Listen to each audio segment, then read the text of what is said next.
je vous retrouve aujourd'hui simplement dans mon jardin, à côté d'une plante qui paraît un peu ingrate comme ça parce qu'elle est pleine d'épines et aussi pas très jolie semble-t-il pour le moment parce qu'elle est séchée, mais c'est en fait une mine d'or pour la faune des jardins. Pendant la période d'été, donc en juillet, de juillet jusqu'à septembre, elle est en fleurs. Tous ces épis ici sont en mauve, donc ce sont de magnifiques fleurs mauves et attirent énormément d'insectes parce que c'est extrêmement mellifère, donc ça attire vraiment bien les insectes. Et maintenant, il y a des graines qui se sont formées après fécondation, donc par les insectes.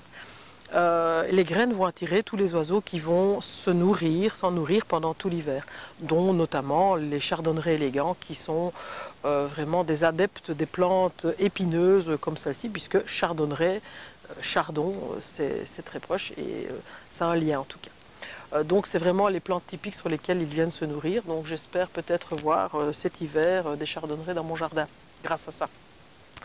Mais donc le carder ici, donc le cabaret des oiseaux, s'appelle aussi comme ça parce que sur la base des tiges que vous voyez ici, et je vous le montre sur la photo qui apparaît maintenant, eh bien vous trouvez donc des feuilles qui se joignent et de cette façon-là, elles constituent un calice qui est lui destiné à récolter l'eau, soit de la rosée, soit des pluies qui tombent dans les jardins.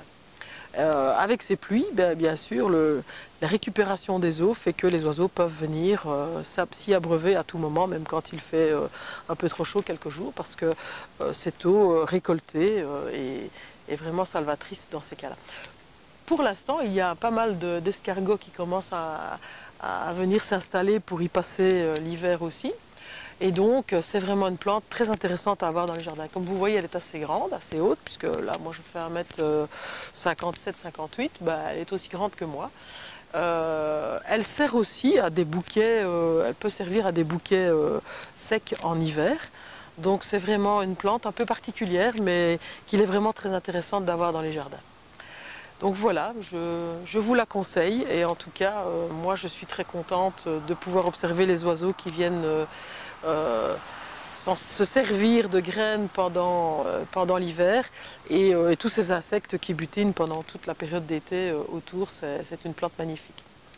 Tout ça pour vous dire également que bientôt, je vais mettre en ligne une autre vidéo qui va porter sur le semis des delphiniums. Le delphinium est une plante qu'on appelle aussi le pied d'alouette.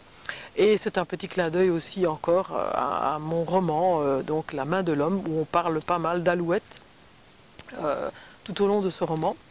Et voilà, donc je vous présenterai ça avec mon ami Frédéric Catoul, qui nous expliquera comment récolter les graines et semer ces graines pour en avoir de nouvelles pousses pour l'année qui va suivre.